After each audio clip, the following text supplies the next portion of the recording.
absolutely wild as Vern Gagne's All-Star Wrestling goes coast to coast and continent to continent. The greatest wrestlers in the world. He may be an apprentice carpenter, but I guarantee you he is a seasoned ring veteran. I've been hit with bar stools, bar rags, barmaids. I'm talking to you. They're scared that Hulkamania's still running wild. Oh, yeah. I got a big fat wife and 9 kids at home, and I gotta feed them. And take a look at Jesse the Body in real life. Open your hand once, if you would. You want to see it? This is absolutely unbelievable. Totally, completely out of control. He's coming in over the top. Hey! Look out!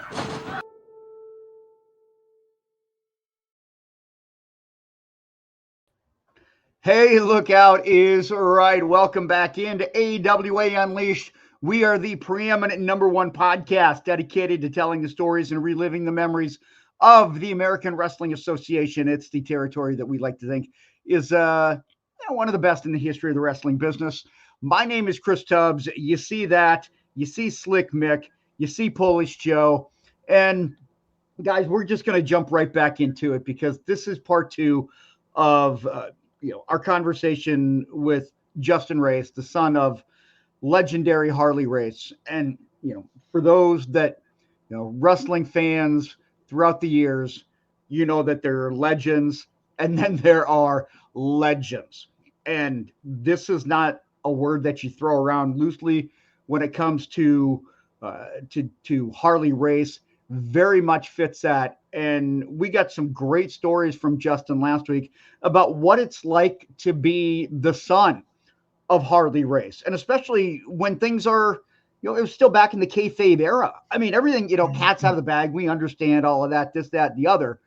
But that was also back at a time, guys, when, Harley Race was the bad guy in basically every territory that he went to.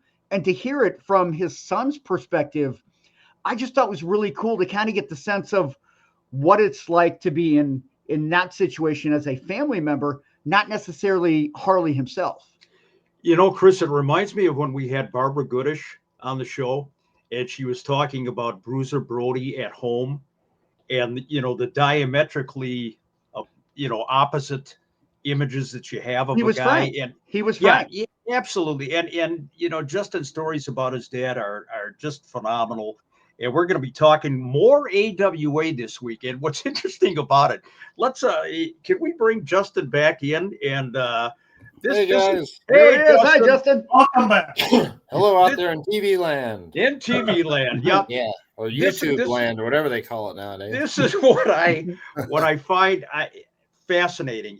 Before we started doing these two shows back to back, I had mentioned to Justin, that I was going to be doing some AWA references, and then to hear Justin say, "Well, I wasn't born yet," I thought, "Oh shit." Well, there's a knife in the back, but then I realized that Polish Joe and Chris, nobody was around. I think Abraham Lincoln might have still, Yeah. But we're going to talk more AWA, and it may be kind of an education for you too, Justin. But I'm, going to tell you some stories about your dad and the AWA. Before we do that, I know Chris wrestling by candlelight. Thanks a lot, pal. Well, I had to come up with electricity at some point.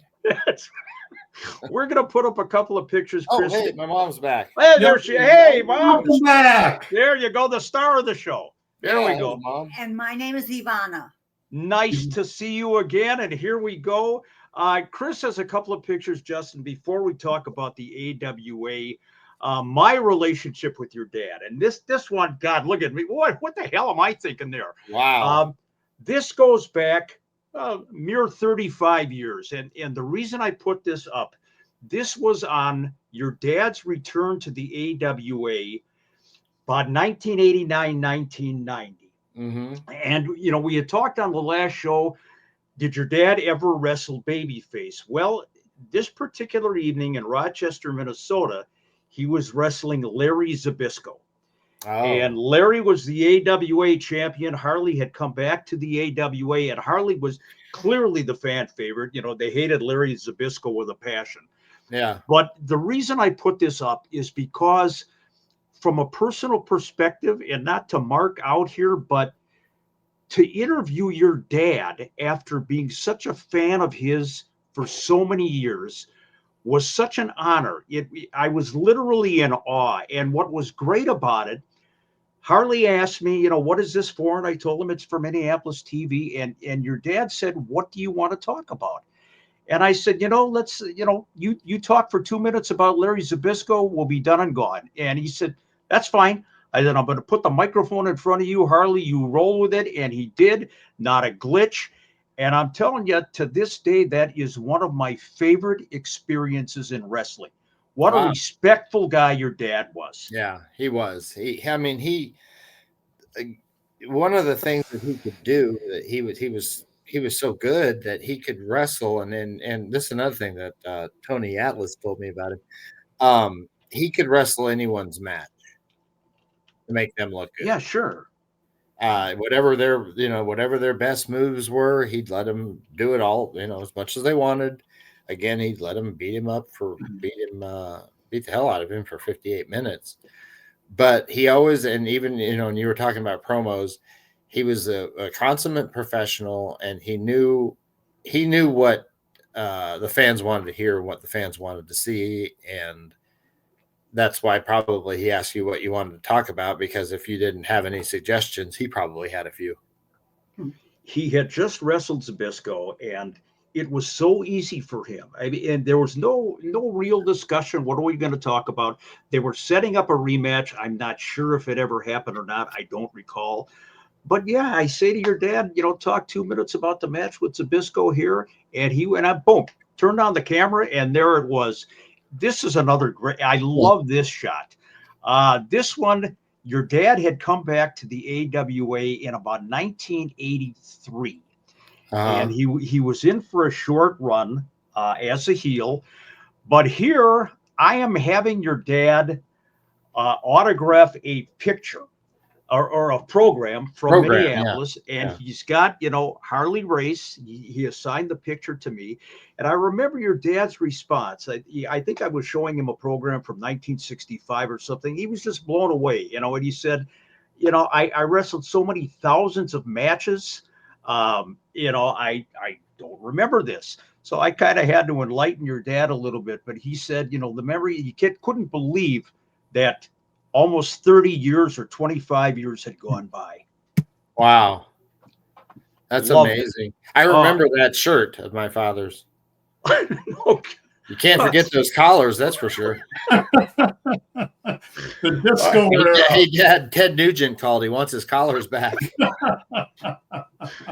Okay, we're gonna turn to the AWA, and again, I know a lot of this may be new to you, Justin. Maybe not so to your mom, but because we're an AWA podcast, we got an obligation here. The earliest I remember your dad working in the AWA, believe it or not, was like 1963-ish, and he did a couple of shots, enhancement for Vern Gagne on TV, and then he was gone. And then all of a sudden, he returns in 1964, and he starts the tag team combination with Larry Hennig. Yeah. And this magazine cover, this is actually from 1967, a wrestling review. I love that. We're beautiful and unbeatable. Yeah. This Harley Race. To those who are not of the era and don't know just how great a tag team Larry Hennig and Harley Race were, let me enlighten you a little bit. They were, not only did they mesh well and they were great friends, but they got so much heat back then, Justin. I mean, it was absolutely, it was a kayfabe era. Even, we're going back to the 60s. Mm-hmm. And the fans absolutely hated Larry and Harley. They were AWA tag team champions on and off for a couple of years, but I'm telling you, it was pure magic back then. Yeah. Well, we were good friends. The Hennig family and us were good friends. What was it, Vera? No. What was his wife's name? Oh, man. Oh, his wife's name was, was it Vera? Irene. Larry's wife's name was Irene. Yeah. So yeah, I mean, my mom and Irene were friends. I was friends with the kids. Wow. We all lived in Tampa, Florida together for a while. Dad and Larry got transferred down there, but I just remember the family things we did together. I know that Dad and Larry weren't liked, but that's kind of how Dad liked it. I think Larry did too. Oh, they loved Larry was such a big guy. Dad and Larry were in maybe my mom can probably talk more to this. We're in a snowmobile race once. I remember.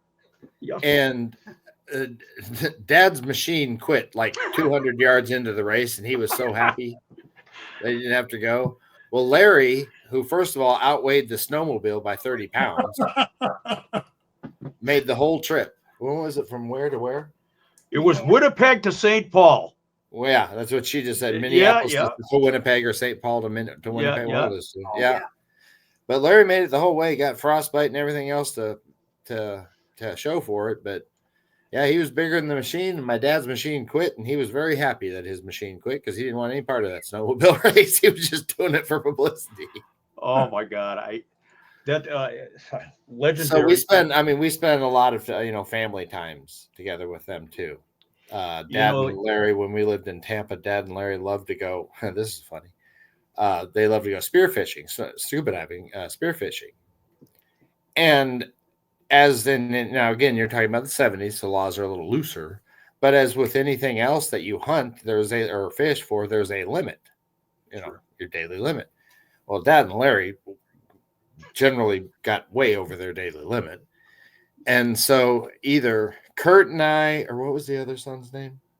Gosh, I couldn't remember. I can't remember. I don't know. One of the boys and I and Kurt, I know that was, Kurt was there sometimes too. We're up because we'd go to the beach a lot. Anyway, we'd run down into the water and grab some of the fish and from Dad and Larry. And so we had our own fish. So we were dragging up. Of course, the game warden would come by and he'd look and he'd just shake his head. And hi, Larry. Hi, Harley. And, what are you doing? They weren't going to bother him, but yeah, they'd pawn some fish off on us, make it look like we got him. I gotta, we're talking about the AWA and Harley and Larry coming together as a tag team. And again, this is 1964 when they put the team together, and it was brilliant. I mean, right from the get-go, it was absolutely brilliant. And the backstory here in the AWA, and it transformed the AWA forever. Your dad was a part of the transformation. Your dad and Larry are big-time heels. And the Crusher, who had been a major heel in the AWA up to this point, is taking time off because his dad passed away. So he needed some time off. He's on vacation. Larry and Harley team up in a 6-man tag team match with Dick the Bruiser in Minneapolis. And the finish of the match is Bruiser walks out on Larry and Harley. He's pissed off. They have miscommunication, whatever it was. So now Bruiser is an enemy of Larry Hennig and Harley Race, the two biggest heels in the territory. Bruiser can't fight him by himself, so he's got a place to call to his Crusher, or his cousin, the Crusher. Yeah. Crusher comes back in January of 1965 to wrestle Larry and Harley in a tag team match. Crusher is now a full-fledged babyface in the AWA, which he was for the next 20 years. But he and Harley, Larry, and Bruiser had this feud going on probably through the early 1960s. There's a great look at your dad's hair there. Yeah. Oh my God. He's got to quit sticking his fingers in light sockets. Oh my God, he looks like a dead dandelion. You blow the hair out of there. But that's your dad working against Crusher. Again, this would have been about 1965. And again, I mean, I'm a wrestling fan, and this is the first real major feud that I remembered. And of course, Crusher calls your dad, and there's another great shot. This is Harley working over Crusher. The referee is Tiny Mills, and that was the night that Crusher came back as a full-fledged babyface. Your dad, of course, was Sylvia. He was Sylvia. Larry Hennig was Gertrude. Mm-hmm. And Chris Markoff was Sweet Lips Christine. Crusher had given them the name the Dolly Sisters. Yeah. So so your dad was Sylvia of the tag team, but just it was so hot and so great. And your dad was over as such a heel, which leads me to the next kind of unfortunate incident. There was a shot of Harley working over Vern. Gagne. Yeah. Oh my God! I wonder how much of that was a shoot. Back, just looking at that picture, Vern's, getting a little taste of his own medicine there. Yeah. We just saw Greg here recently. Oh, Greg, the spitting image of his dad. And I don't know how much your dad talked about this, and maybe your mom can refer to this. There's a restaurant in Minneapolis, the Chestnut Tree. She just mentioned it. Oh my God. And this is again 1965. And I think Chris actually has a picture, Chris, of the newspaper article. I have a picture. I have a picture of that clip too, somewhere. Yeah, I'm not. Oh, there it is. Harley Race, 22 years old. And the Chestnut Tree is a restaurant in Minneapolis, and Harley gets stabbed in the back, trying to break up a little melee between a female and a couple of male customers. Mm-hmm. What was interesting about this, and the reason I reference it, Harley's out of action for a while, couple of weeks, but he comes back and he's introduced on television by the Minneapolis television announcer, AWA announcer Marty O'Neill. The fans cheer Harley like he's a returning hero. Mm-hmm. As soon as the bell rang and Harley and Larry started doing the double teaming and all that stuff, it was right back to heel Harley Race. And the fans, like within 1 minute, completely forgot that he saved a woman's life. Yeah. What was the date of that article? I'm going to guess probably February, March of 65, give or take. Yeah. So Harley and I met in 64. Okay. And that restaurant was a big part of our lives. We were there all the time because that's where the hookers were, and that's where. Oh my God! What were you doing there? He brought me there on the next day our date. He took me to a strip joint. He was a romantic guy on top of everything else, obviously. He really was, actually. I didn't know about this stuff. But I've gotta ask. So, how did the two of you actually meet? I was a flight attendant, and I was coming back from a flight, and my two girlfriends my roommates were watching wrestling on TV. And I said, "What are you watching wrestling on TV for?" And I took my coat off, and they said, "Well, this guy saw your picture, and he wants to meet you." And he was over there that afternoon while I was flying. So the next day, he kept calling me, and I was supposed to go to Wisconsin to my sister's baptism. And I called my dad and I said, I just didn't feel like it. And Harley kept calling all day long. And finally at 6 o'clock at night, he said, why don't I take you out for a piece of pie, blueberry pie, and coffee? And I thought, well, what can that hurt? And so we did go, and he was very much a gentleman. He shook his hand at the door. And the next day, Larry and Harley brought over the snowmobile and took my roommates and myself snowmobiling. And in the meantime, Harley ripped his snowmobile suit in the back, and he was so embarrassed. Mooning everyone. Oh. I got it. There's some good snow Harley stories. Snowmobiles, snow skiing. Good heavens.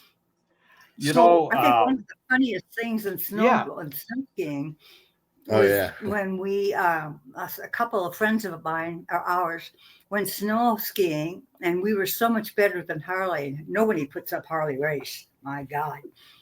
So we went skiing that day, and we came home that night, and I was staying with our friends, and they smelled smoke on the driveway. and it was Harley who was burning his gear, the skiing gear, and his skis. He was burning them off. He set it all on fire.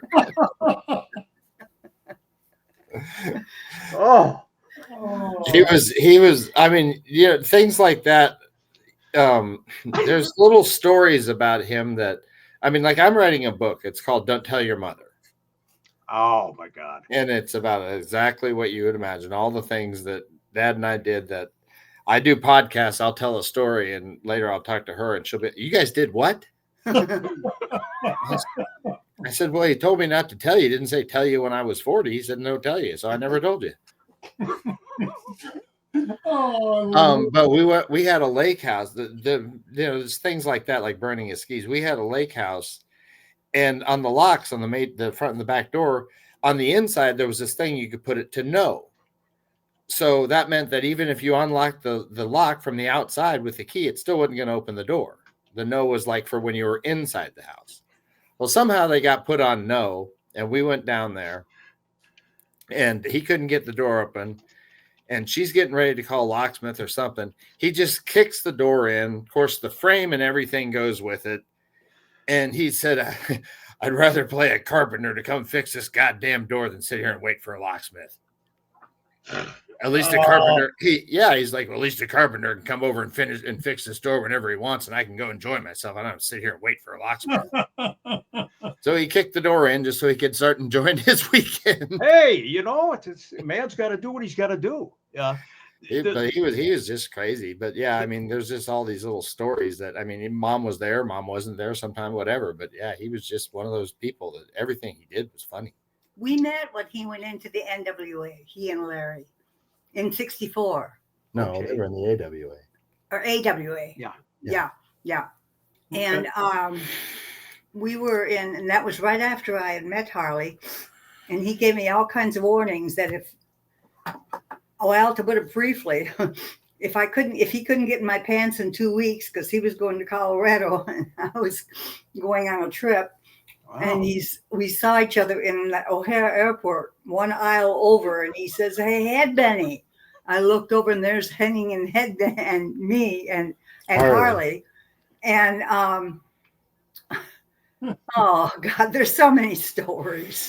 That might be one of the most unusual stipulations I've ever heard for a match, Justin.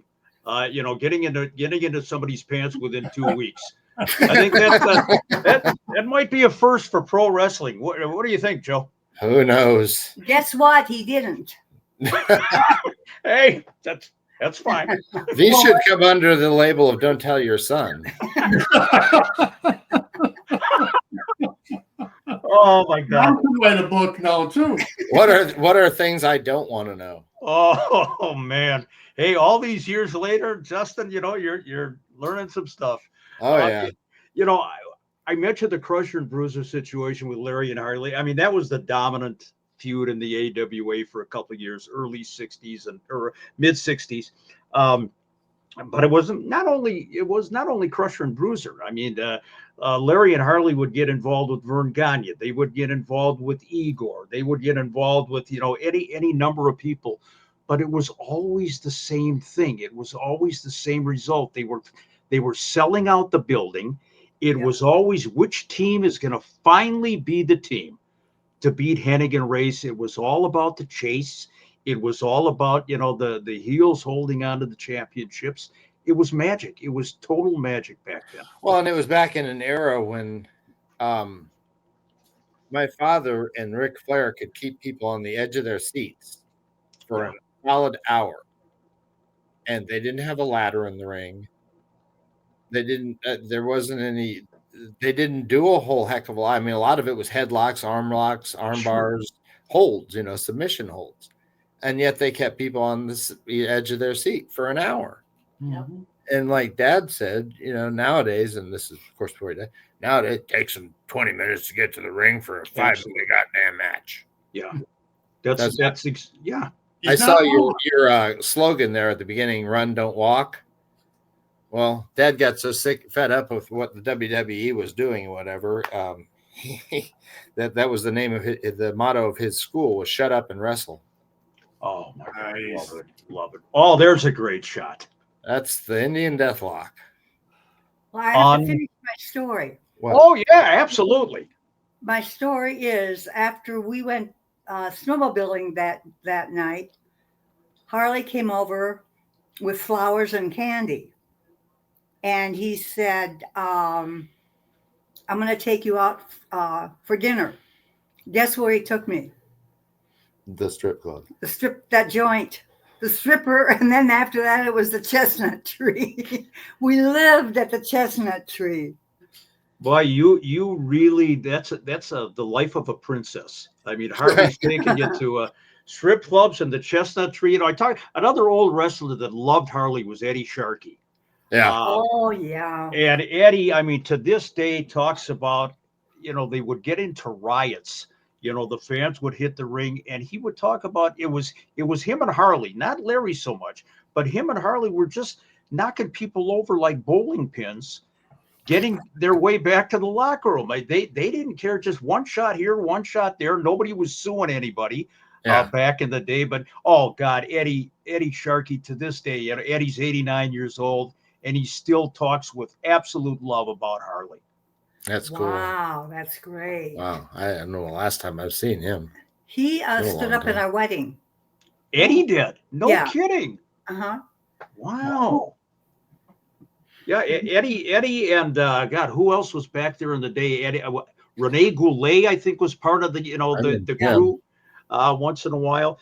Joe, I know that we talked about some of the matches that Larry and Harley had, particularly Harley. I know you had a question for Justin about a particular match. We know the matches against Ric Flair. We know all of the stars, but what about the Bear? What about Victor? What did your dad tell you about that infamous match? That's funny. I haven't seen that picture in a long time. Yeah, he wrestled a bit. Well, Dad started wrestling in a carnival. Sure.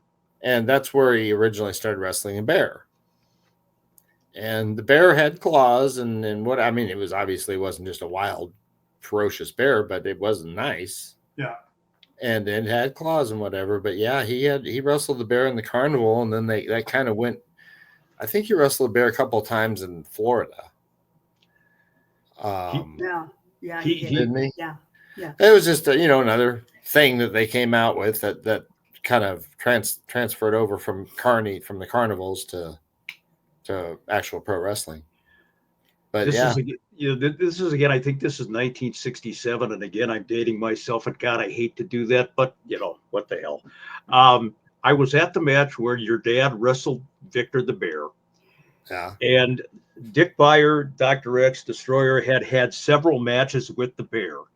So he's kind of talking to Harley about this, and I overheard the conversation. He says, and remember, you're going to punch the bear in the nose, which he did, and got disqualified. Harley didn't do a clean job for the bear. He got disqualified. And then Dick says, be sure to give the bear, or make sure they give the bear, his bottle of Coca-Cola at the end of the match. And I remember after they raised Victor's paw in victory, or his hand, or whatever the hell it was, they gave him a bottle of Coca-Cola. And Harley's sitting over there in the corner, and he's, shaking his head, and he's scared shitless about the bear. Is the bear going to attack me because I punched him in the nose? And he's watching the bear guzzle a victory bottle of Coca-Cola at the Minneapolis Auditorium. Oh my gosh. How God, funny. the memories. Wow, Yeah. That is funny. Dad's probably thinking about how I can use that bottle, hit that bear over the head with. Oh, God. I want to bring up a couple of AWA guys that, one certainly was still connected to your dad when he went to the WWF. The two guys I want to talk about, we've talked ad nauseum about him here on our podcast, is Nick Bockwinkel and Bobby the Brain Heenan. Yeah. So just if you could just share a little insight on your dad's thoughts about these two legends. Well, Dad thought that Nick was one of the best wrestlers there ever was. Agreed. He had tremendous respect for Nick. He It was always funny when Bob Backlund was the champion of the WWF. Yeah. And Nick was AWA, and Dad was NWA. Nick used to say it when they, like, if there would be a picture of the three of them, or they'd be talking about the three of them. Nick always called it two champions and howdy doody. That's perfect. That is. He was. I mean, even Bob, he knew people called him howdy doody. He didn't mind. He knew he looked like howdy doody. Oh, absolutely. But yeah, that's what Nick called the three of them: two champions and howdy doody. And howdy do, and this again, kind of a history lesson for the fans in the AWA territory. When Harley comes back in the early 80s, before he goes to the WWF, the Hennig and Race situation reignites, only this time Curt Hennig is a babyface in the AWA. I'm not sure if you recall this at all, Justin. Mm-hmm. Curt is wrestling as kind of a milquetoast babyface in the AWA, and they do an angle on television where Harley is being managed by Bobby Heenan. Yeah. Mm-hmm. And, Harley starts beating up on Curt Hennig, and the old man, Larry the Axe, comes in and makes the save and, gives Harley the axe or whatever. Well, first of all, it broke my heart, to watch this, even if it was an angle. I said, don't do this. Yeah. But I know that, the plan was something was going to, keep going there with Harley and Larry and Curt. And then all of a sudden, the WWF calls, and that took care of that. So effectively, the last guy that Bobby Heenan managed in the AWA was your dad. Yeah. And then he, it carried over to WWF. Well, Bobby was the funniest human being you ever meet. Oh. I mean, he's like that 24 hours a day. I mean, I don't remember what exactly he said or what. I remember distinctly having lunch or something one afternoon with Bobby and his wife and my mom, and my dad, and I was pretty young. I just remember everyone laughing the entire meal. And I mean, to the point where you're laughing so darn hard you're going to pee your pants, and then he says something funnier. Oh yeah. So yeah, so he was a very, very nice man, very, very big family man. His kids and talk about him quite often, actually. He was just he was another one that respected the business. Yes. And Nick too. Yeah. But Nick and Dad tag team quite a bit in Japan. Absolutely. Often against Brody and Stan Hansen. Talk about four absolute superstar legends in the ring at the same time. My God. Dad knew what Frank got a little crazy sometimes. Yeah. And Stan was Dad would, I mean, he was one of the guys that, like Dad would do with other guys, if they got a little crazier out of hand, he'd put them in a headlock or wrist lock or whatever, lean down next to their ear. Don't piss me off. Oh, jeez. Yeah, they get back in line real quick. Funny story about Brody. We were in Japan on a tour there. My mom and I were with my dad, and when it was a tag team tour, Dad was actually tagging with Larry. Anyway, Brody, he was kind of like a big brother. Not, he was way too old to be a brother, but like uncle. I don't know. He was just really always nice to me. And he wore his sweatpants, and he pulled them up. The old sweatpants that were like elastic around the ankles. Well, he pulled them up to his knees. People used to wear them like that. So I thought that was cool. So I put on my sweatpants and started pulling them up to my knees. And we're like in the lobby of a hotel or whatever. Dad looks at me. He looks at Frank. He looks over at me. He looks back at Frank. God damn it, Frank. Look how you got my son dressing. You both look like hobos. Oh, God. And Brody, he looked over at me and just kind of winked like we got him. I know Joe's got a question for you, but I'm reminded of a story about your dad. Years after he retired, they brought him in for an independent wrestling show, just as a guest. He was going to sign autographs and what have you. And the story goes that one of the young guys, not a lot of them are impressed, by the old timers. Well, he knows it's Harley Race, and he goes up and, he's talking about, he's going to wrestle Harley. I think Harley had maybe one more match left in him or something. And he's telling Harley, we're going to do this and we're going to do this and we're going to do this. He's telling your dad this. And Harley's just kind of looking, nodding his head. And then your dad says, what's your finish? And they go, oh, well, I go to the top rope and I bleed, blah, blah, boom, and I do the flippy flop and mom.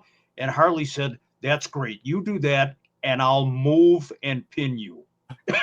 and that was the end of that discussion. Yeah. Well, that's actually comes from another story that Flair likes to tell in Kansas City. It was actually against Curt Hennig, and Curt just started wasn't very into the business that much. Apparently, down in the dressing room, he went up, and this is Flair imitating Curt. Hey, Mr. Race, how's your finish? Or how do you want to finish? And Dad, of course, with the cigarette, this is Flair imitating him. What's your finish, kid? Curt says, high knee off the top rope. Dad says, I'll move. Curt said, okay. And walked Oh, out. God. Thank you, sir. I love that story. That was it. That was the design of the match. Hell of a lot better than the one that I told. I love that. I especially love Flair's impression of Curt, too. That was good. Hey, Mr. Race. I got to ask you a question, and I know Joe has a couple of follow-ups, but this is something that absolutely amazed me, and it's not only Harley. It was a guy like Ray Stevens, too. I mean, your dad smoked like a chimney. Yeah. And yet, here this guy goes out 6 nights a week, and he's wrestling for an hour, a lot of times with kids that are, half his age or whatever. How in the hell did he do it? He was a freak of nature. His strength, he was stronger than any man I know. That accounts all the bodybuilders and all the muscle guys and whatever. There's him body slamming Andre. And now in this actual body slam, this was the first time he body slammed Andre. And Andre, when he had Andre up there, Andre hadn't been up there. Boss, put me down. Boss, put me down. My dad said, shut up, you big son of a bitch. Someone's got to take a picture of this. Oh, God. Hence when he started calling him the big son of a bitch. Of course. But look at his hands. His hands covered Dad's back, and Dad was 270. And usually, the one hand goes on the thigh to help stabilize, and both of them are wrapped around. I mean, Harley is literally holding Andre the Giant lock, stock, and barrel. Yeah. Yeah, all 550 pounds of him. Wow. He's 7'6". He had to be a freak of nature, your dad, seriously, because, even a cauliflower in the advanced years, it's one cigarette after another. And I'm thinking to myself, this is the guy that went an hour every night. Yeah, 3 packs of Marlboro Reds, a case of beer a day or a night, and he could wrestle an hour 6 nights. I don't know how he did it. It's just like the strength thing and the hand strength and all these different things. He and Danny Hodge were the only people I've ever seen that could take a stainless steel pair of pliers and bend the handles together. My God. And like you said, and smoke and wrestle now. I don't know how he did it. He was just like a freak of nature.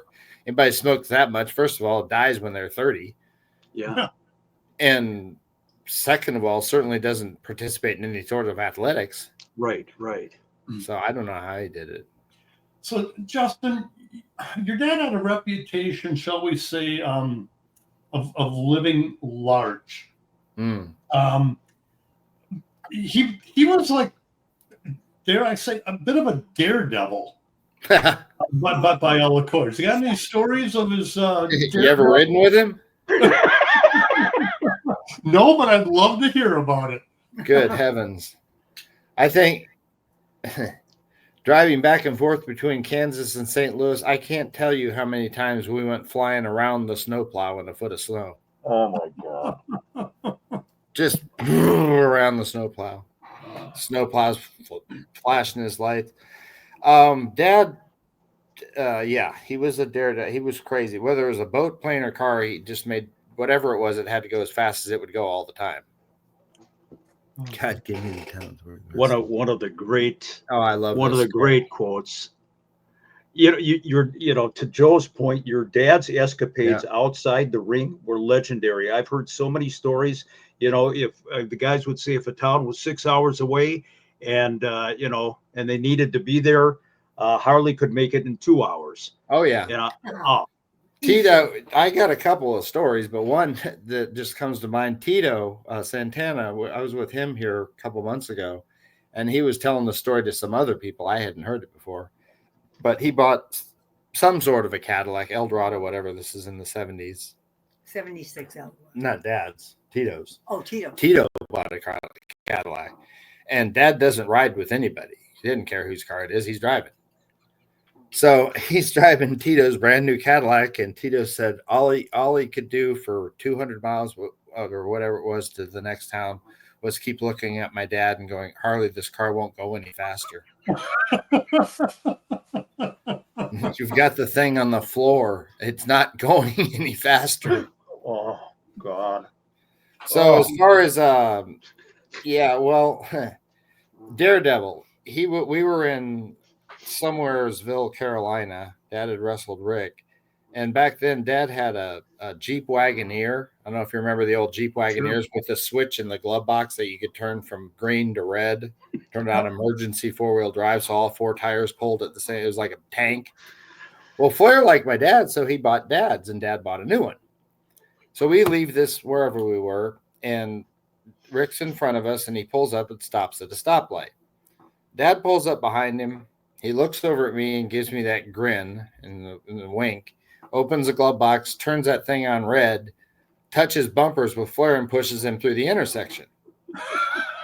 Of course, there's squeal, tires are squealing, blue smoke's going everywhere, and Rick's trying to push on the brakes. Finally, he realized this isn't going to work against the battering ram behind him. So then he just hit the gas, and then it turned into a road race. Well, as luck would have it, the cops saw all this happen. Oh, boy. So Dad looks in the rearview mirror. He sees the cops like, oh, shit. He pulls off, and Rick pulls off. And cop gets out of the car. Dad and Rick get out of their cars, and they start walking to him. Cop gets 20 feet away or so. He sees who they are, and his jaw drops to the pavement. Sure. Grabs his radio and starts APB. Officer needs assistance, and every officer that could hear this radio go off, come here immediately. But he wasn't coming. He didn't have them there coming there to arrest Dad. He wasn't scared of them or whatever. He had them all coming to get autographs. Oh my God. So now you've got a scene of 15, 20 cop cars. It looks like a major accident, or they just found, Jimmy Hoffa or something. I don't know. It's just like there's just cop cars everywhere. So they sign the autographs, and cops are taking tickets off their pad. They're supposed to be writing speeding tickets for, and flipping and tearing them off their pad and giving them to Dad and Rick, and they're signing the back of tickets and anything else they could find to sign. So they get in. Finally, they get all the cops signed, and they drive off. And I get in the Jeep, and Dad gets in the side. He looks over at me. Don't tell your mother. Oh, really? Another one for the book. Yeah, well, that's one of the ones for the book. But yeah, he was pretty crazy. Here's what I don't understand. I mean, yeah, your dad's a daredevil, but he's nudging Ric Flair at a stoplight. He was pushing him. Why the hell? How can the man be surprised when he sees the cop lights in the rearview mirror? I mean, it seems to me that's a no-brainer. And shit, how often did that happen to your dad? How many times was he pulled over, let alone fined, incarcerated, whatever, over the years? Never incarcerated, pulled over, more than 100 and less than 10,000. He bought my mom a Porsche in 1977, a 911 SC Targa. So she had it for a couple of days, and she's driving to her friends and showing her car and whatever. He comes into my room one day. Come on, we're going for a ride. I said, all right. I'm a young kid. It's in 1977. I would have been 6. I was born in October, so it's 6 or 7, somewhere in there. So we get out, and I'm used to his driving. So, Mach 3 is no big deal for me. So we get on this freeway near our house, and he's going the speed limit. I'm like, well, this is boring. This is, you drive 100 mile an hour everywhere you go, and now you're in a Porsche, and we're going 50 or 55 or whatever. Because back then the speed limit was all 55. So we get over to this one place. We get on this highway that it's a very nice highway, but it's too far out of the city where they can't really patrol it very much. And off we go. And when you see a cop at that speed, what are you going to do? So we went blowing by the cop. And this was right when Smokey and the Bandit came out. Smokey and the Bandit? Oh, yeah. And so we're driving down this road at whatever, and the cops are pulled nose to nose across the freeway with a roadblock to stop us. And all the cops are lined up on the opposite sides of the cars with their guns drawn, and the shotguns are out, and the shotguns are drawn, and whatever, and right in front of them. So he downshifts and stops, and the cops come around their cars, and they come kind of in a semicircle toward us, and they all had their hands right on their guns. Oh boy! One of them breaks out, and he comes out to go talk to my dad. So he comes up and he looks down inside the driver's side window. He sees my father, and he goes, "Mr. Race, do you have any idea how fast you were going?" And Dad said, "Well, the speedometer was pegged at 150. So the officer said, "Sir, you were going 163 miles an hour. You were tripling the speed limit." Oh my God. And Dad said, "Well, I saw you. I was letting off." It's like, get out a shovel and dig yourself a deeper hole. So the officer just kind of shakes his head, and Dad said, "Well, it's a new car. I'm breaking it in." And the officer said, "Well, now that it's broke in, sir, the speed limit is around 55. Would you mind signing some autographs for the guys?" So he got out and signed autographs for all the guys, and he got back in, no ticket, anything. We turned around, started to go back home. He looks over at me. "Don't tell your mother." I am learning so much about this book that he's writing. And I'm also writing a book, and the book is called Life with a King. Oh, and she's writing a memoir about like my father, her life with my father, or our lives. Love it. That's great.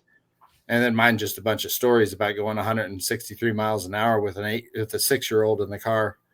Oh, I mean, not only should he have been taken to jail, he probably, I'd have been put in child services or protective services or whatever, and all this kind of stuff. Nope, nothing happened. Just some autographs. Unreal. And that's, I guess, what made me feel badly about wrestling back then, because he got by with so much, and I didn't respect it. Well, all the athletes did back then. Yeah. I know, but when you're married to one, yeah, it's different. I didn't respect him I didn't respect wrestling for it. Yeah, back then, I mean, baseball players, football players, wrestlers, they were all, it wasn't just wrestlers that saw how many beers they could drink from one town to another. Right. Baseball players and football players and every other athlete back then did it too. You didn't hear about that. What? About the other football players? Well, yeah, you didn't hear, but they were a big team. Wrestling's an individual sport. You're talking about one person. Just another reason why your dad is legendary. Yeah, that's so I was just speaking of it wasn't just the car though. He had a pilot's license. And back in the late 60s, I can just imagine his instructor going, "Harley, you don't need to fly the plane this fast. We don't need to go this fast. You need to slow down. We're going to land." And him paying no attention and just keeping the throttle buried. "Harley, you don't need to get so close to those trees. We can see them from here." Yeah. Oh my God. Harley, that's not the runway. That's the freeway. Oh, that's great. Justin, I've expressed how the level of respect that I have for your dad. Just talking in these nearly 2 hours now, it went from here, it's high up as my 6'3" frame can go. Thank you very much. How can you not? I mean, what he accomplished inside the ring, but then what he did outside the ring, 163 miles an hour aside, but he was a genuinely child endangerment aside, he was a very good fan. Well, But no, the fact that he was a family man, as I said before, I have such admiration and respect for Harley Race, the man, as well as Harley Race, the king of wrestling. Thank you. What I wanted to ask you is, you've come on the podcast, our podcast, you've done others, but you also go to other wrestling reunions, like other events and so forth. Mm-hmm. What do you feel like when you hear the stories from other people, and in particular, the level of respect that your dad not only commands, but that he rightfully earned in our business? Well, Larry. Oh, yeah. Dad always said Larry's head's got to weigh 50 pounds. He's underestimating, Justin. Yeah, no kidding. Yeah, I always said that about Larry. And the Destroyer. Yeah. God, he just passed away. Oh, he did? Yeah. Oh. All right, I'm sorry. No, so I'll just nostalgic let me there. rephrase the question for you. What do you feel like when you hear these legendary stories, and in particular the respect that you get? Well, a great deal. I feel a great deal of pride. It's only been in the last 5 or so years, give or take. Of course, his documentary came out a year ago, the Dark Side of the Ring documentary. But I just started noticing people. Kids, like I said, 25 years old, your dad's my favorite wrestler. I'm like, how in the name of God is that possible? You weren't even born when he retired. YouTube. Yeah, sure. So I started kind of being aware of this. And as I started getting more and more aware of it, I started realizing that my father is more popular now maybe than he might have been when he was a world champion because of technology. Isn't that something? And that's kind of when I took it upon myself. I was like, I had no idea my dad still affected people as much as he does today. Yeah. That he does, and so I really, got on and started talking to people about him, and I found out that there's just a tremendous interest in him, and like you were saying, wanting to know, building upon his reputation as a great wrestler, as just being a good human being, and a good father, and those type of things.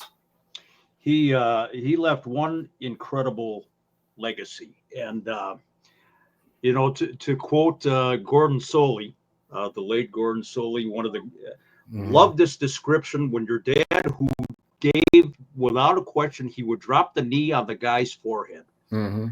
And it was the most believable move in wrestling, something so simple. And Gordon Soley, you could see his knee bounce off the guy's forehead. Absolutely. And the way Gordon Soley would describe it, he would say, Harley Race is delivering that knee, and he is dropping the knee right across the prefrontal lobe, and it's rocking the brain in its fluid solution. Yeah. So he, instead of just saying, what a knee drop, Gordon had to dissect it. But I loved Gordon. He was great. Yeah. Well, what you were saying, Joe, about that, it never gets old. That's for sure. You'd think that after a while, and sometimes it does get old, but when you hear people put your father on a pedestal, and I think any son would feel this about their father, if they heard other people talking about him with reverence and respect, and they put him on a pedestal, and Harley stories are still told in the dressing rooms to this day and whatever. So it's a great deal of pride and a great deal of honor. But he was my dad, and I just kind of know how he is in person. So when people say, "Oh, your dad's so nice," or a fan comes up and he was so nice to me, sign an autograph, it doesn't surprise me. It's like, "Oh my God, he wasn't mean to you?" No, he wasn't, So when you look at him from my perspective, there's not a lot that he did that surprised me. Whether it be in the ring or whether it be in just his personal life. Well, that's who I know. According to your mom, there's some things that she is surprised about. Yeah. Well, that's true. Many. So Dad would, I'd go when he was in town. I'd like actually off. I go to school in the morning, and 8:15 over the PA system, you hear Justin Race come to the principal's office, and I'm like, oh, crap, what did I do? I don't think I did any. I don't remember getting caught anyway. So I go to the office. My dad's standing there. This happened many times. My dad's standing there. He winks and he says, "You got to have a doctor's appointment." Said, oh, okay. So he signed me out. Yeah, she did. She just found out about this recently. So off he and I'd go for the day, hunting or fishing or just goofing around doing dad things and whatever. He just playing hooky with me because he was home. And about 4 or so, no cell phones, of course. We'd stop someplace. He'd get on a payphone and he'd call the house. I'll pick up Justin from school. So, Mom, all right. So a little while later, we'd go in, on the way home. Don't tell your mother. And we get home. How's your day at school? Oh, it was fine. Oh my God. Oh, Dad would smile and just kind of walk off. This is your mom just finding out about this? Yeah, she just found out about this one recently. Yeah, I didn't know. I don't know what she knows. I don't know what I've told her over the years. What I haven't. Not much. Justin, but that's what he told me to do. Oh. Hey, you when Harley Race tells you something, you do it. Whether you're his son or not, or Kurt Hennig, or in his Mickey Mouse voice, or whatever it might be. People have always asked, were you scared of your father? No, I was scared of my father. He was my father. Yeah. And he never struck me. Now, one time, actually, that's not completely true. One time, I was 14 or 15 or whatever, and I came home at some ridiculous hour for a 14 or 15-year-old. And we were standing in the Japanese room, and he was giving me the what for. He didn't yell, but, just like his promo type, look and whatever to me. What didn't scare me because I saw him do promos all the time. Anyway, so I started smarting off to him, and he was left-handed, of course. And with his right hand, he went like this just to kind of, tap me on the chin to shut me up because I was being ridiculously disrespectful. And I moved, and he missed. And that pissed him off that he missed. So then the left came. And a couple days later, when I woke up, I figured that I probably ought to not do that again. That was the only time. So you didn't have to really sell it. It was real deal. No, it was sold before it happened. Justin, we're going to wrap it up here. This is 2 hours. I'm going to speak for the crew here, and then I know they have some things to say too. But honest to God, we've done almost 160 podcasts. We've had some of the guys on, some of the family members. To hear these stories about your dad, growing up as a Harley Race fan, and I wasn't doing hyperbole about the respect that he would get at Cauliflower Alley when he was walked into the room or he came in his walker. It was like, a light just shone on your dad. The fact that there is YouTube video out there today of your father, so the kids, the modern generation, can see him in his prime is a blessing. A lot of the AWA stuff is gone, sadly, because Vern taped over it. But your dad is there aren't enough accolades about your father, and I appreciate the fact that you're continuing to be kind of the family ambassador and keeping your dad's name out there. And in the history of pro wrestling, and I've been watching this a long time.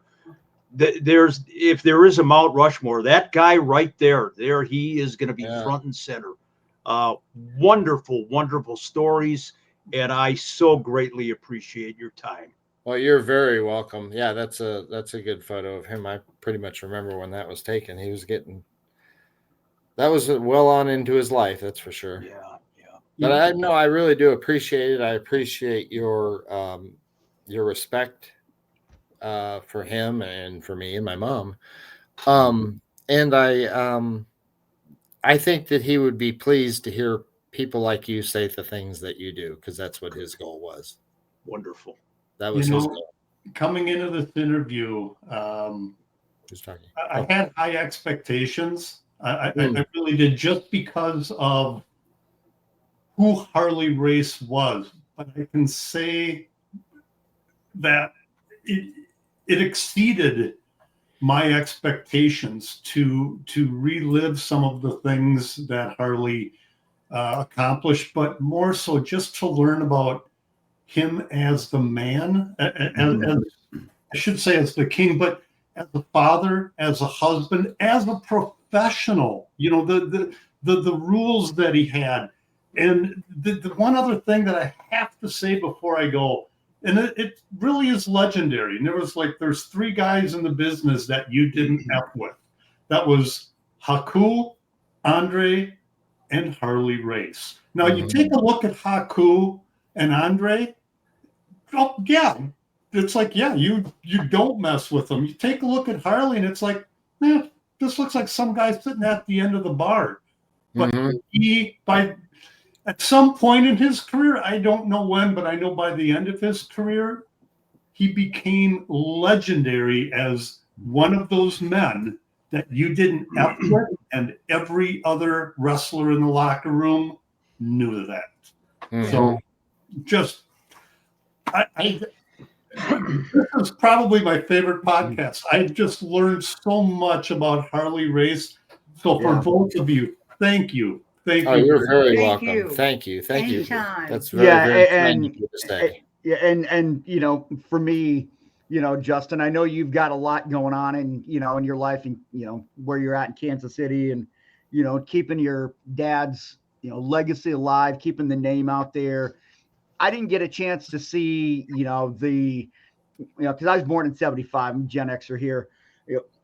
I didn't get a chance to see the heyday, but I can go back and I can see, everything on YouTube, kind of like, what you were talking about.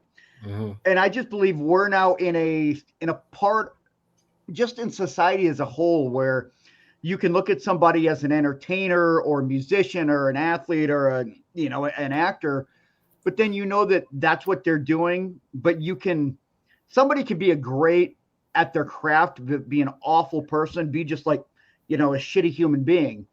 And it's easy to hate them, even if you like what they do.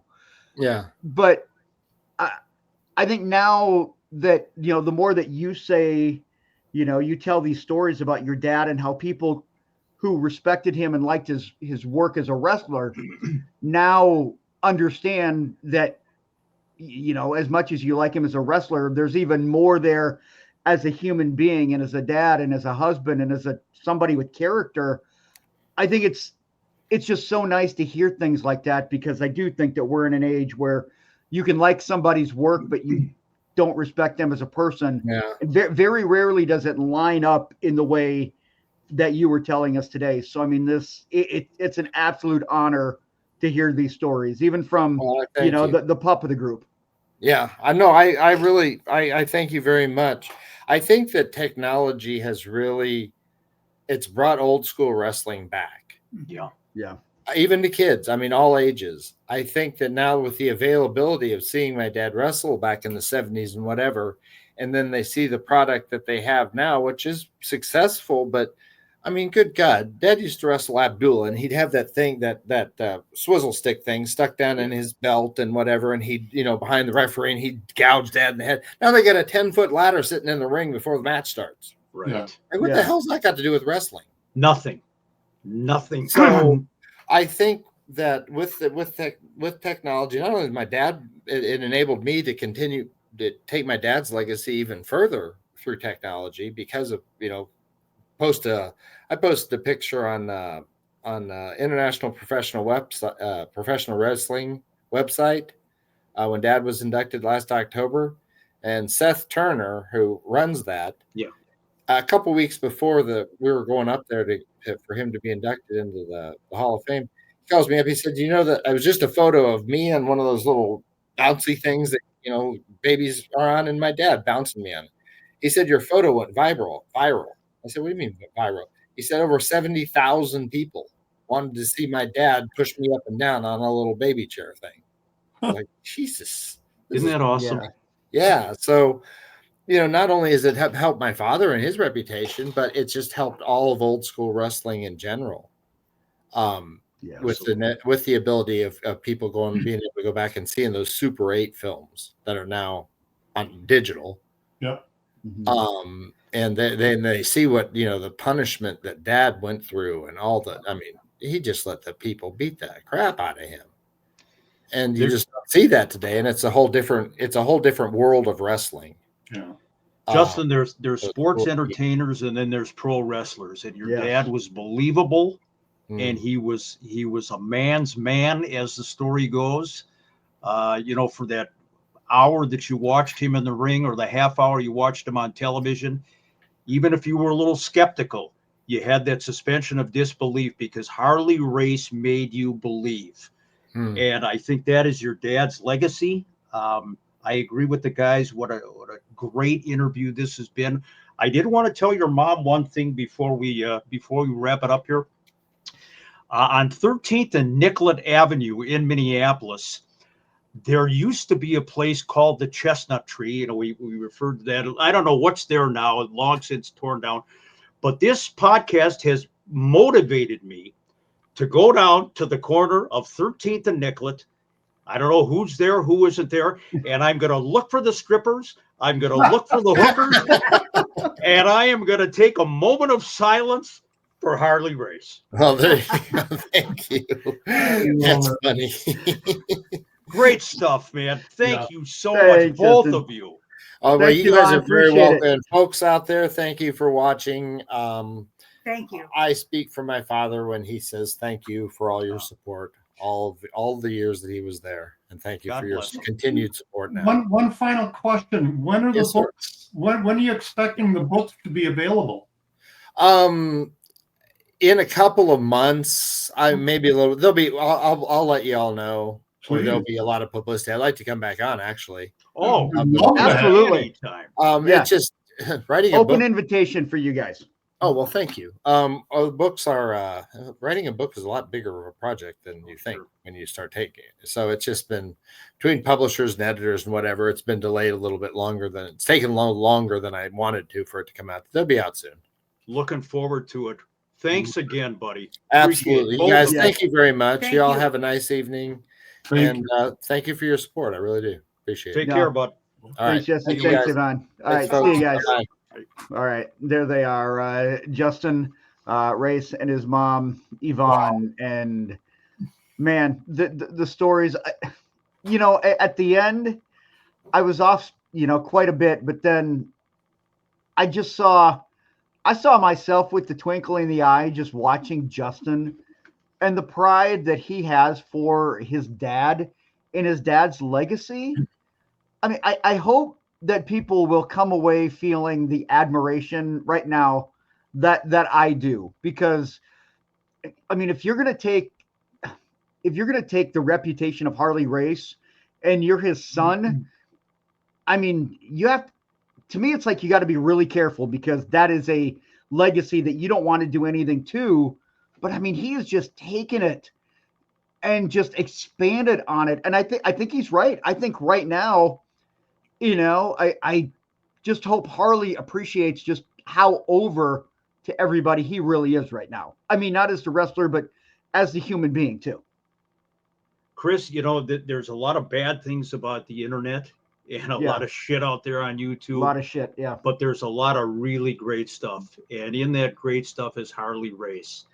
And, I mentioned a couple of times, you weren't there, Joe wasn't there, but I'm telling you, the reverence when he would come into the hospitality room at Cauliflower Alley.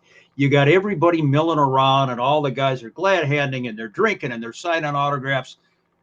When Harley Race was wheeled into that room or came in with his walker, you could hear a pin drop, because God damn it, Harley's here. The king, the king has arrived. The king has arrived.